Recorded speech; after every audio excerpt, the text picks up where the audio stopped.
Hello, नमस्कार। मैं दीपक यादव आपको प्रेमचंद द्वारा रचित बलिदान कहानी सुनाने जा रहा हूँ। कहानी की शुरुआत होती है। मनुष्य की आर्थिक अवस्था का सबसे ज्यादा असर उसके नाम पर पड़ता है। मौजेवेला के मंगरू ठाकुर जो अब कांस्टेबल हो गया है, उनका नाम अब मंगल सिंह हो गया है। अब उन्हें कोई मंगरू कहने का साहस नहीं कर सकता। कल्लू अही ने जब से हल्के के थानेदार साहब से मित्रता कर ली है, गांव का मुखिया हो गया। उसका नाम कालिकादीन हो गया है। अब उसे कोई कल्लू कहे तो आंखें लाल पीली करता है। इसी प्रकार हरकचंद्र कुर्मी अब हरखू हो गया है। आज से 20 साल पहले यहाँ शक्कर बनती थी। कई हल की खेती होती थी, कारोबार खूब फैला हुआ था। लेकिन विदेशी शक्कर ने आमदनी को मटिया मीट कर दिया। धीरे धीरे कारखाना टूट गया, जमीन टूट गई, ग्राहक टूट गए, वह भी टूट गया। 70 वर्ष का बूढ़ा जो तकीदार माचे पर बैठ नारियल का पानी पिया करता, अब वह सिर पर टोकरी लिए खाद फेंकने जाता है। परंतु उसके मुख पर एक प्रकार की गंभीरता, बातचीत करने का ढंग, अकड़, चाल ढाल में अब भी एक प्रकार का स्वाभिमान भरा। इन पर काल की गति का प्रभाव नहीं पड़ा। रस्सी जल गई पर बल नहीं टूटा। भले दिन मनुष्य के चरित्र पर सदैव अपना चिन्ह छोड़ जाते हैं। हरखू के पास अब केवल 5 बीघा जमीन है, केवल 2 बैल की है, एक हल की खेती होती है। लेकिन पंचायतों में, आसपास की कलह में उसकी सम्मति अब भी समान दृष्टि से देखी जाती है। वह जो बात कहता बेलाख कहता है और गांव के अनपढ़ उसके सामने मुंह नहीं खोल सकते। हरखू ने अपने जीवन में कभी दवा नहीं खाई थी और वह बीमार जरूर पड़ता है। कुवार मास में मलेरिया से कभी न बचता था, लेकिन 10-5 दिन में बिना दवा खाए ठीक हो जाता था। इस वर्ष कार्तिक मास में बीमार हुआ, यह समझकर कि अच्छा तो हो जाएगा। उसने कुछ परवाह न की, परंतु उसका ज्वर मौत का परवाना लेकर आया था। एक सप्ताह बीत गया, दूसरा सप्ताह बीत गया, पूरा महीना बीत गया। हरखू चारपाई से न उठा। अब उसे दवा की जरूरत मालूम हुई। उसका लड़का गिरधारी कभी नीम की सीके पिलाता, कभी गुर्ज का सत्त, कभी गदा पुराना की जड़, पर इन औषधियों से कोई फायदा न होता। हरखू को विश्वास हो गया था कि अब संसार से चलने का दिन आ गया है। एक दिन मंगल सिंह ने उसे देखने आया। बेचारा टूटी खाट पर राम नाम जप रहा था। मंगल सिंह ने कहा, बाबा बिना दवा खाए अच्छे ना होगे, कुनैन क्यों नहीं खाते? वही मलेरिया की दवा। हरखू ने उदासीन भाव से कहा, तू लेते आना। दूसरे दिन कालिकादीन ने आकर कहा, बाबा 2-4 दिन दवा खा लो, अब तुम्हारी जवानी की देर थोड़ी है कि बिना दवा खाए दर पड़ के अच्छे हो जाओगे। हरखू ने उसी मन भाव से कहा, तू लेते आना। रोगी को देख आना एक बात है और दवा ला कर देना दूसरी बात है। पहली बात शिष्टाचार से होती है, दूसरी सच्ची संवेदना से। न मंगल सिंह ने खबर ली, न कालिकादीन ने, न किसी तीसरे ने। हरखू दलान की खाट पर पड़ा रहता। मंगल सिंह कभी नजर आ जाते तो कहा, भैया दवा नहीं लाए हो। मंगल सिंह कतरा कर निकल जाते। कालिकादीन दिखाई देते तो उनसे भी यही प्रश्न करता, लेकिन वह भी नजर बचा लेता। तो उसे यह सोचता नहीं था कि दवा पैसों के बिना नहीं आती, या वह पैसों को जान से प्रिय समझता था, अथवा वह जीवन से निराश हो गया था। उसने कभी दवा के दाम की बात नहीं की। दवा न आई, उसकी दशा दिन दिन बिगड़ती गई, यहाँ तक कि 5 महीने कष्ट भोगने के बाद ठीक होली के दिन ही उसने शरीर को त्याग दिया। गिरधारी वही उसका बेटा, गिरधारी ने उसका शव बड़ी धूमधाम से निकाला। क्रिया कर्म को हौसले से किया। कई गांव के ब्राह्मणों को निमंत्रित किया। बेला में होली न मनाई गई, न अबीर, न गुलाल उड़ी, न डफली बजी, न भांग की नदियां पड़ी। कुछ लोग मन ही मन हर को कोसते जरूर थे कि बुड्ढे को आज ही मरना था, 2-4 दिन बाद मर जाता। लेकिन इतना निर्लज कोई न था कि शोक में आनंद मनाता। वह शहर नहीं था, जहाँ कोई किसी के काम शरीक नहीं होता। हरखू का खेत गांव वाले की नजर पर चढ़े हुए थे। 5 बीघा जमीन कुएं के निकट खाद पात से लदी हुई मेड़ पान से ठीक थी। उनके 3-3 फैसले पैदा होती थी। हरखू के मरते ही उन पर चारों ओर से धावे होने लगी। गिरधारी तो क्रियाक्रम में फंसा हुआ था। उधर गांव में मनचले किसान ओमकार नाथ को चैन न लेने देते थे। नजराने की बड़ी बड़ी रकमें पेश हो रही थी। कोई साल भर का लगान पेश करने को तैयार था, तो कोई नजराने की दूनी रकम देने को तैयार था। लेकिन ओमकार नाथ सबको टाल देते। उनका विचार था कि गिरधारी का हक सबसे ज्यादा है।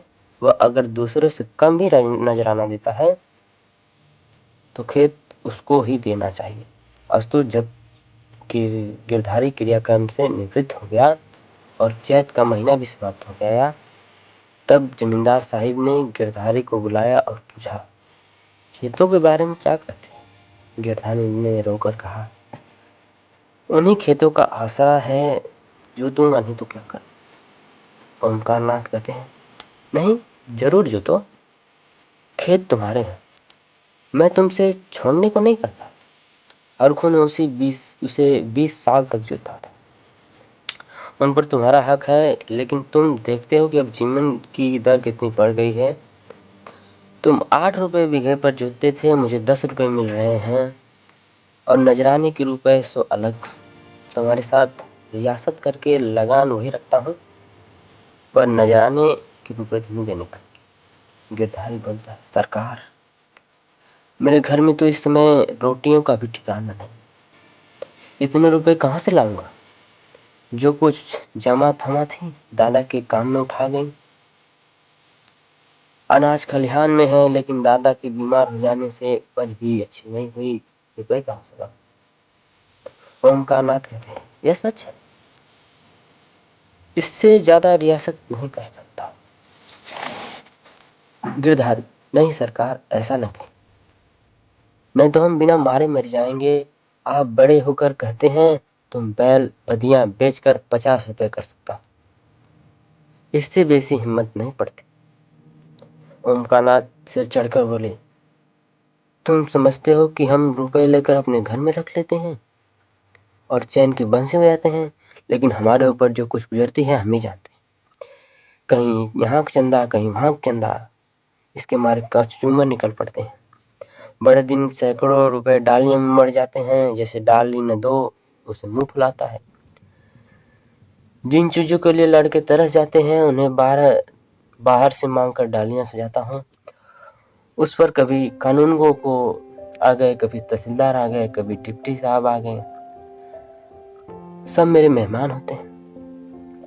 अगर न करो तो नक्कू बनूं, सबकी आंखों को कांटा बनूं, साल में 1000 बार इस रगत खुराक मत देने पड़ते हैं। यह सब कहाँ से आवे? बस यही चाहता है कि जी छोड़कर कि निकल जाऊं, लेकिन हमें तो परमात्मा ने इसीलिए बनाया कि 1 रुपया सत्ता कर लें और दूसरे को रो रो कर दें। यही हमारा काम है। तुम्हारे साथ इतनी रियासत कर सकता हूं, रियायत कर सकता हूं, लेकिन तुम इतनी रियायत पर भी खुश नहीं होते तो हरी इच्छा, नजराने में 1 पैसे भी कम रियायत न होगी। अगर 1 हफ्ते के अंदर दाखिल करोगे, खेत जोतने पाओगे, नहीं तो नहीं, मैं दूसरा प्रबंध कर दूंगा। गिरधारी उदास होकर घर आया। 100 रुपए का प्रबंध करना उसके काबू के बाहर था। सोचने लगा कि अगर दोनों बैल बेच दूं तो खेत लेकर क्या करूंगा? घर बेच दूं तो यहाँ लेने वाला कौन है? और फिर बाप दादा का नाम डूबता है। 4-5 पेड़ हैं, लेकिन उन्हें बेचकर 25 रुपए 30 रुपए से अधिक न मिलेंगे। उधार लूं तो देता कौन? अभी बिना बनिए के 50 रुपए से चढ़े हैं, वह 1 पैसा भी न देगा। घर में गहने भी तो नहीं है कि उन्हें बेच पाता। ले देकर एक असली हसली बनवाई थी, वह भी बनिए के घर पड़ी हुई है।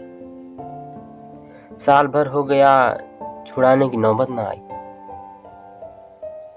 गिरधारी और उसकी स्त्री सुभागी दोनों ही इस चिंता में पड़े रहते थे लेकिन कोई उपाय न सोचता था। गिरधारी को खाना पीना अच्छा न लगता, रात की नींद न आती, खेतों में निकलते ध्यान आते, उसके हृदय में हुक सी उठने लगती। हाय, वह भूमि जिसे वर्षों तक जोता, जिसे खाद से पाटा, जिसमें मेड़ रखी, जिसमें मेड़ बनाई, उसमें मजा अब दूसर उठाएगा। ये खेत गिरधारी के जीवन के अंश हो गए थे। उसकी एक एक अंगुल भूमि उसके रक्त में रंगी हुई थी। उसका एक एक परमाणु उसके पसीने के तर हो गया था। उसके नाम उसकी जिह्वा पर उसी तरह थी जिस तरह उसके तीनों बच्चों, जैसे कोई 20 था, 24 था, कोई 22 था, कोई नाले वाला था, कोई तैलिया वाला। इन नामों के स्मरण होते खेतों का चित्र उसकी आंखों के सामने आ जाता। वह इन खेतों की चर्चा इस तरह करता मानो कि वे सजीव हैं, मानो उसके भले बुरे के साथ उनके जीवन की सारी आशाएं, सारी इच्छाएं, सारे मंसूबे, सारी मन की मिठाइयां, सारे हवाई किले इन्हीं खेत पर अवलंबित थे। इसके बिना वह जीवन की कल्पना नहीं कर सकता था और वे अब हाथ से निकल जाते। वह घबरा कर घर से निकल जाता, घंटों उन्हीं खेतों में मेड़ पर बैठा हुआ रोता, मानो उनसे विदा हो रहा हो। इस तरह एक सप्ताह बीत गया। गिरधारी रुपए का कोई बंदोबस्त नहीं कर सका। 8वें दिन मालूम हुआ कि कालिकादीन ने 100 रुपए नजराने देकर 10 रुपए बीघे पर खेत ले लिए। गिरधारी ने एक ठंड सांस ली। एक क्षण बाद वह दादा का नाम लेकर बिलख बिलख कर रोने लगा। उस दिन घर के चूल्हे नहीं जला। ऐसा मालूम होता है कि मानो हरखू आज ही मरा हो। लेकिन सुभागी के चुपचाप बैठने वाली स्त्री न थी। वह क्रोध से भरी हुई कालिकादीन के घर गई। उसके स्त्री को खूब लथड़ा। कल का बानी आज का सेठ खेत जोतने चले हैं, देखें कौन मेरे खेत हल ले जाता है। अपना और उसको लोहू कर दूंगी। पड़ोसियों ने उसका पक्ष लिया। सब तो हैं, आपस में चढ़ा उतरी नहीं करना चाहिए। नारायण ने धन दिया तो क्या गरीब को कुचलते फिरोगे? सुभागी ने समझा। मैंने मैदान मार लिया। उसका चित्त शांत हो गया। किंतु वही वायु जो पानी में लहर पैदा करती है, वृक्षों को जड़ से उखाड़ डालती है, सुभागी तो पड़ोसियों की पंचायत में अपने दुखड़े रोती और कालिकादीन की स्त्री से छेड़छाड़ लड़ती रहती। इधर गिरधारी अपने द्वार पर बैठा हुआ सोचता, अब मेरा क्या हाल होगा, अब यह जीवन कैसे कटेगा। ये लड़के किसके द्वार पर सुख भोगने जाएंगे। अधम चाकरी सड़ लेने के बाद वह मर जाना अच्छा समझता था। उसके घर में धन न था पर मान था। नाई, बढ़ई, कुम्हार, पुरोहित, भाट, चौकीदार, ये सब उनका मुंह ताड़ते थे। अब यह मर्यादा कहाँ, बोलने का हक नहीं रहा। अब उसे पेट के लिए दूसरों की गुलामी करनी पड़ेगी। अब भर रात रहे कौन बैलों को फूला न समाता था। खलिहान में अनाज का ढेर सामने रखे अपने को राजा समझता था। अब अनाज के टोकरे भर भर कर कौन लावेगा। अब खत्ते कहाँ, बखार कहाँ, यही सोचते सोचते गिरधारी की आंखों में आंसू झड़ जाते थे। गांव के 2-4 सज्जन जो कालिकादीन से जरते थे, कभी कभी गिरधारी के तसल्ली देने आया करते थे, पर वह उनसे भी खुलकर न बोलता। उसे मालूम था कि मैं सबकी नजर में गिर गया। अगर कोई समझता है कि तुमने क्रियाकर्म में व्यर्थ रुपए उड़ा दिए, उसे बहुत दुख होता था। वह अपने काम पर जरा भी पछतावा नहीं करता था। मेरे भाग्य में जो लिखा है वह होगा। पर दादा की रीढ़ से वो रीढ़ हो गया। उन्होंने अपनी जिंदगी में 4 बार खिलाए खाया, क्या मरने को पीछे पिंडे पानी को तरसा था। इस प्रकार 3 मास बीत गए। आषाढ़ का दिन आ पहुंचा। आकाश में घटाएं आई, पानी गिरा। किसान हल जुए ठीक करने लगे। बढ़ई हलों की मरम्मत करने लगा। गिरधारी पागल की तरह कभी घर के भीतर जाता तो कभी घर भीतर बाहर आता। अपने हलों को निकाल निकाल देखता। उनकी मुठिया टूटी गई है, उसकी फाली ढीली हो गई है, जुए में सैला नहीं है। यह देखते देखते वह छड़े को भूल गया। दौड़ा हुआ बढ़ई के यहाँ गया, बोला, रज्जू, मेरे भी हल बिगड़ गए हैं, चलो बना दो। रज्जू ने उसकी ओर करुणा भाव से देखा और अपना काम करने लगा। गिरधारी को होश आ गया, नींद से चौंक पड़ा। ग्लानि से उसका सिर झुक गया, आंखें भर गई, चुपचाप घर चला गया। गांव के चारों ओर हलचल मची हुई थी। कोई सन के बीज खोजता फिरता, कोई जमींदार के चौपल के धान के बीज लाया आया था। कहीं सलाह होती कि किस खेत में क्या बोना चाहिए, कहीं चर्चा होती कि पानी बहुत बरस गया है, 2-4 दिन ठहर कर बोना चाहिए। गिरधारी की बात सुनकर जलहीन मछली की तरह तड़पता था। एक दिन संध्या के समय गिरधारी खड़ा अपने बैल को खुजला रहा था। मंगल सिंह आए, इधर उधर की बातें करके बोले, गोई कब तक बांध के खिलाओगे, निकाल क्यों नहीं देते? गिरधारी ने मलिन भाव से कहा, हाँ, कोई ग्राहक आवे तो निकाल दूं।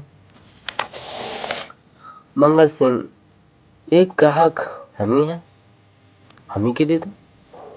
गिरधारी अभी कुछ उत्तर देने को न पाया था, तुलसी बनिया गरज कर बोला, गिरधारी, तुम्हें रुपए देने हैं कि नहीं, वैसा कहो। 3 महीने से हिला हवाला करते चले आए, अब कौन खेती करते हो कि तुम्हारी फसल का अगोर करूं।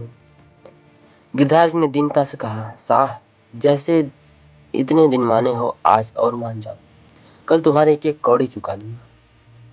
मंगल तुलसी ने इशारे से बात की और तुलसी भुनभुनाता हुआ चला गया। तब गिरधारी मंगल सिंह से बोला, तुम इन्हें ले लो, घर के घर में रह जाए, कभी आंखों आंखों से देख तो लूंगा। मंगल सिंह, मुझे भी इसका कोई काम नहीं, घर पर सलाह करूंगा। गिरधारी कहता है, मुझे तुलसी के रुपए देने हैं, नहीं तो खिलाने को भूसा है। मंगल सिंह कहता है, यह बड़ा बदमाश है, कहीं नालिश न करते। चला हृदय गिरधारी धमकी में आ गया। कार्य कुशल मंगल सिंह को सस्ता सौदा करने इच्छासु अवसर मिला। 80 रुपए की जोड़ी 60 रुपए में ठीक कर लिए। गिरधारी ने अब तक बैलों को न जाने किस आशा से बांध कर खिलाता था, आज आशा की वह कल्पित सूत्र भी टूट गया। मंगल सिंह गिरधारी की खाट पर बैठे रुपए गिन रहे थे और गिरधारी बैलों के पास विषाद में नेत्रों उनकी मुंह की ओर ताक रहा था। हाँ, यह मेरे खेतों के कमाने वाले, मेरे जीवन के आधार, मेरे अन्नदाता, मेरी मान मर्यादा की रक्षा करने वाले, जिनके लिए हर पहर रात उठकर छांटी छांटता काटता, जिनके खाली दाने की चिंता अपने खाने से ज्यादा रहती थी, जिनके लिए सारा घर दिन में हरियाली उखाड़ कर रहा करता था। ये मेरी आशा की 2 आंखें, मेरे इरादे 2 तारे, मेरे अच्छे दिनों के चिन्ह, मेरे 2 हाथ अब मुझसे विदा हो रहे हैं। जब मंगल सिंह ने रुपए गिन कर रख दिए और बैलों को ले चले तो गिरधारी के कंधों पर सिर रखकर खूब फुट फुट कर रोया, जैसे कन्या मायके से विदा होते माँ बाप के पैरों पर नहीं छोड़ते। उसी तरह गिरधारी बैल को न छोड़ता था। सुभागी भी दलान में खड़ी रो रही थी और छोटा लड़का मंगल सिंह को एक बांस की छड़ी से मार रहा था। रात को गिरधारी ने कुछ खाया नहीं, चारपाई पर पड़ा रहा। प्रातःकाल सुबह सुभागी चिलम भर कर ले गई तो वह चारपाई पर न था। उसने समझा कि कहीं गए होंगे, लेकिन जब 2-3 घड़ी चढ़ आया और वह न लौटा तो उसने रोना धोना शुरू कर दिया। गांव के लोग जमा हो गए, चारों ओर खोज होने लगी, पर गिरधारी का पता नहीं चला। संध्या हो गई, अंधेरा छा रहा था। सुभागी ने दिया जलाकर गिरधारी को सिरहाने रख दिया और बैठी द्वार की ओर ताक रही थी कि सिराहे उसके पैरों की आहट मालूम हुई। सुभागी का हृदय धड़क उठा। वह दौड़कर बाहर आई और इधर उधर ताकने लगी। उसने देखा गिरधारी बैलों की नाद के पास सिर झुकाए खड़ा है। सुभागी बोली, घर जाओ, वहां खड़े क्या कर रहे हो, आज सारे दिन कहाँ रहे? यह कहते हुए गिरधारी की ओर चली। गिरधारी कुछ उत्तर देने न दिया। वो पीछे हटने लगा और थोड़ी दूर जाकर गायब हो गया। सुभागी चिल्लाई, मूर्छित हो गई। दूसरे दिन कालिका दिन हल लेकर अपने खेतों की ओर पहुंचे। अभी कुछ अंधेरा था। बैलों को हल में लगा रहे थे कि अचानक उन्होंने देखा गिरधारी खेत की मेड़ पर खड़ा है। वहीं मिर्जई, वहीं पगड़ी, वहीं सोटा। कालिका दिन ने कहा, अरे गिरधारी, मर्दे आदमी, तुम खड़े यहाँ हो? बेचारी सुभागी हैरान हो रही, ये कहाँ से आ रहे हो? यह कहते हुए बैल को छोड़कर गिरधारी की ओर चले। गिरधारी पीछे हटने लगा और पीछे वाले कुएं में जा कूद पड़ा।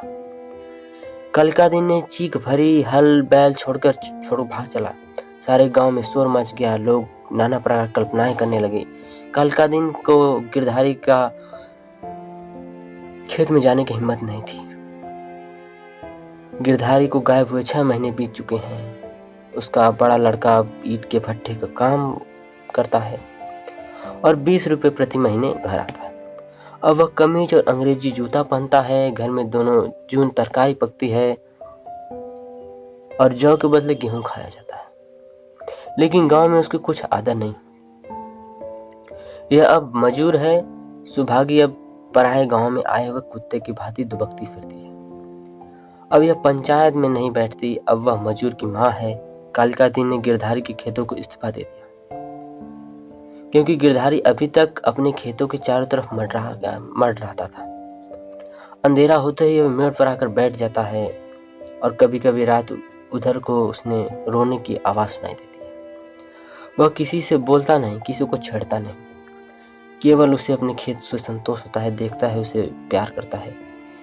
दिया जलने के बाद उधर का रास्ता बंद हो जाता है। लाला ओमकार बहुत चाहते हैं कि ये खेत उठ जाए, लेकिन गांव के लोग उन खेतों का नाम लेने से डरते हैं। यह थी एक किसान की उसके खेत के प्रति प्रेम की कहानी। मानना पड़ेगा कि प्रेमचंद जैसा लेखक कोई ना